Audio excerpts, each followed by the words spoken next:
വചനയാത്ര പുറപ്പാട് 9-ാം അധ്യായം. മൃഗങ്ങൾ ചത്തൊടുങ്ങുന്നു. കർത്താവ് മോശയോട് വീണ്ടും അരുളിച്ചെയ്തു, ഫറവോയുടെ അടുക്കൽ ചെന്ന് പറയുക, ഹെബ്രായരുടെ ദൈവമായ കർത്താവ് കൽപ്പിക്കുന്നു, എന്നെ ആരാധിക്കാൻ വേണ്ടി എൻ്റെ ജനത്തെ വിട്ടയയ്ക്കുക.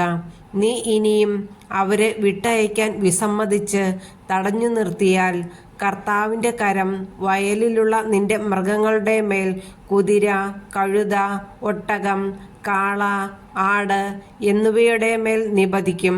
അവയെ മഹാമാരി ബാധിക്കും. ഇസ്രായേൽക്കാരുടെയും ഈജിപ്തുകാരുടെയും മൃഗങ്ങൾക്ക് തമ്മിൽ കർത്താവ് ഭേദം കൽപ്പിക്കും.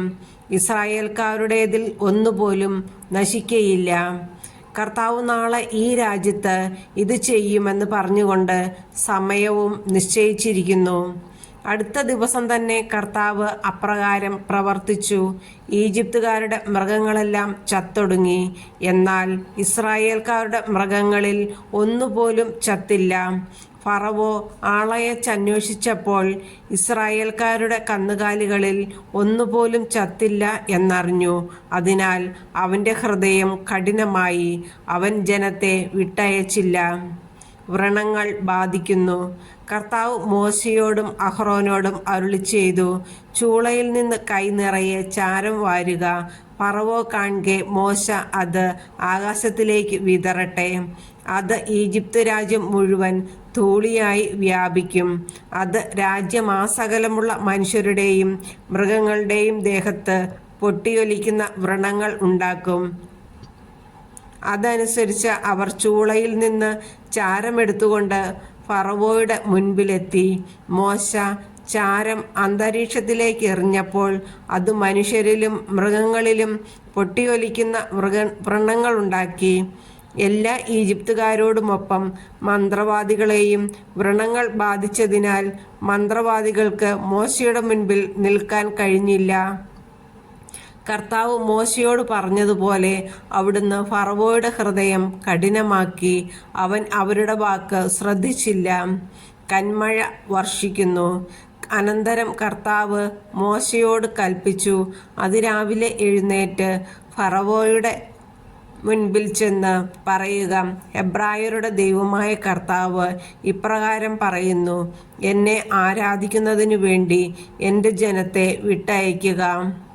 ലോകം മുഴുവനിലും എനിക്ക് തുല്യനായി മറ്റൊരാൾ ഇല്ലെന്ന് നീ മനസ്സിലാക്കാൻ വേണ്ടി ഈ പ്രാവശ്യം എൻ്റെ മഹാമാരികളെല്ലാം നിൻ്റെയും സേവകരുടെയും ജനത്തിൻ്റെയും മേൽ ഞാൻ അയക്കും.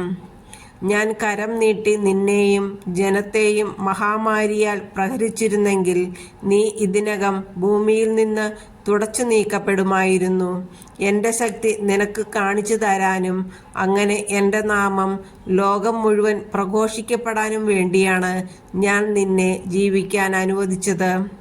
എൻ്റെ ജനത്തെ വിട്ടയക്കാതിരിക്കത്തക്ക വിധം നീ ഇനിയും അവരുടെ നേരെ അഹങ്കാരം പ്രകടിപ്പിക്കുമോ? ഈജിപ്തിൻ്റെ ആരംഭം മുതൽ ഇന്നുവരെ ഉണ്ടായിട്ടില്ലാത്ത വിധം കഠിനമായ കന്മഴ നാളെ ഈ സമയത്ത് ഞാൻ വർഷിക്കും. ആകയാൽ ഉടനെ ആളയച്ച് കന്നുകാലികളടക്കം വയലിലുള്ളവയെ എല്ലാം സുരക്ഷിത സ്ഥാനങ്ങളിലെത്തിക്കുക. എന്തെന്നാൽ വീട്ടിലെത്തിക്കാതെ വയലിൽ നിൽക്കുന്ന സകല മനുഷ്യരുടെയും മൃഗങ്ങളുടെയും മേൽ കന്മഴ പെയ്യുകയും അവയെല്ലാം ചത്തുപോവുകയും ചെയ്യും. ഫറവോയുടെ സേവകരിൽ കർത്താവിൻ്റെ വാക്കിനെ ഭയപ്പെട്ടവർ തങ്ങളുടെ ദാസരെയും മൃഗങ്ങളെയും വേഗം വീടുകളിലെത്തിച്ചു. എന്നാൽ കർത്താവിൻ്റെ വാക്കിനെ ഗൗനിക്കാതിരുന്നവർ തങ്ങളുടെ ദാസരെയും മൃഗങ്ങളെയും വയലിൽ തന്നെ നിർത്തി. കർത്താവ് മോശയോട് അരുളിച്ചെയ്തു, നിന്റെ കൈ ആകാശത്തിലേക്ക് നീട്ടുക. ഈജിപ്ത് രാജ്യത്തെങ്ങുമുള്ള മനുഷ്യരുടെയും മൃഗങ്ങളുടെയും വയലിലെ ചെടികളുടെയും മേൽ കന്മഴ പെയ്യട്ടെ. മോശ തൻ്റെ വടി ആകാശത്തേക്ക് നീട്ടി. കർത്താവ് ഇടിയും കന്മഴയും അയച്ചു. മിന്നൽ പിണരുകൾ ഭൂമിയിലേക്ക് പാഞ്ഞിറങ്ങി. കർത്താവ് ഈജിപ്തിൽ കന്മഴ പെയ്യിച്ചു.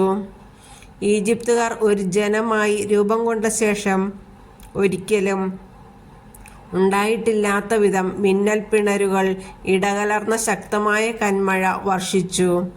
അത് ഈജിപ്തിലെ വയലുകളിലുണ്ടായിരുന്ന മനുഷ്യരെയും മൃഗങ്ങളെയുമെല്ലാം നശിപ്പിച്ചു. അവിടെ ഉണ്ടായിരുന്ന ചെടികളെയും വൻമരങ്ങളെയും നിശേഷം തകർത്തു കളഞ്ഞു. ഇസ്രായേൽക്കാർ വസിച്ചിരുന്ന ഗോഷനിൽ മാത്രം കന്മഴ പെയ്തില്ല. ഫറവോ മോശയെയും അഹ്റോനെയും ആളയച്ചു വരുത്തി പറഞ്ഞു, ഇപ്രാവശ്യം ഞാൻ തെറ്റു ചെയ്തിരിക്കുന്നു. കർത്താവ് നീതിമാനാണ്, ഞാനും എൻ്റെ ജനവും തെറ്റുകാരാണ്. ഇടിമുഴക്കത്തിനും കന്മഴയ്ക്കും അറുതി വരാൻ വേണ്ടി നിങ്ങൾ കർത്താവിനോട് പ്രാർത്ഥിക്കുവിൻ. ഞാൻ നിങ്ങളെ വിട്ടയക്കാം. ഇനി നിങ്ങൾ അല്പം പോലും വൈകേണ്ട. മോശ അവനോട് പറഞ്ഞു, ഞാൻ പട്ടണത്തിൽ നിന്ന് പുറത്തു കടന്നാലുടൻ കർത്താവിൻ്റെ നേർക്ക് കൈകൾ വിരിച്ച് പ്രാർത്ഥിക്കാം. അപ്പോൾ ഇടിമുഴക്കം അവസാനിക്കുകയും കന്മഴ നിലയ്ക്കുകയും ചെയ്യും. അങ്ങനെ ഭൂമി മുഴുവൻ കർത്താവിൻ്റേതാണെന്ന് നീ ഗ്രഹിക്കും. എന്നാൽ നീയും സേവകരും ദൈവമായ കർത്താവിനെ ഇപ്പോഴും ഭയപ്പെടുന്നില്ലെന്ന് എനിക്കറിയാം. കതിരിട്ട ബാർലിയും പുഷ്പിച്ച ചണവും നശിപ്പിക്കപ്പെട്ടു, എന്നാൽ ഗോതമ്പിനങ്ങളിലൊന്നും നശിപ്പിച്ചില്ല, കാരണം അവ വളർച്ച പ്രാപിച്ചിരുന്നില്ല.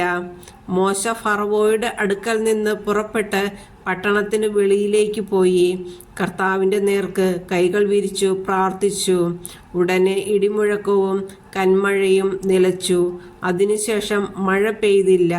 മഴയും കന്മഴയും ഇടിമുഴക്കവും പൂർണ്ണമായി നിലച്ചെന്ന് ഫറവോ കണ്ടപ്പോൾ അവനും സേവകരും വീണ്ടും പാപം ചെയ്യുകയും കഠിനഹൃദയരാവുകയും ചെയ്തു. കർത്താവ് മോശയോട് പറഞ്ഞതുപോലെ ഫറവോയുടെ ഹൃദയം കഠിനമായി. അവൻ ഇസ്രായേൽക്കാരെ വിട്ടയച്ചില്ല.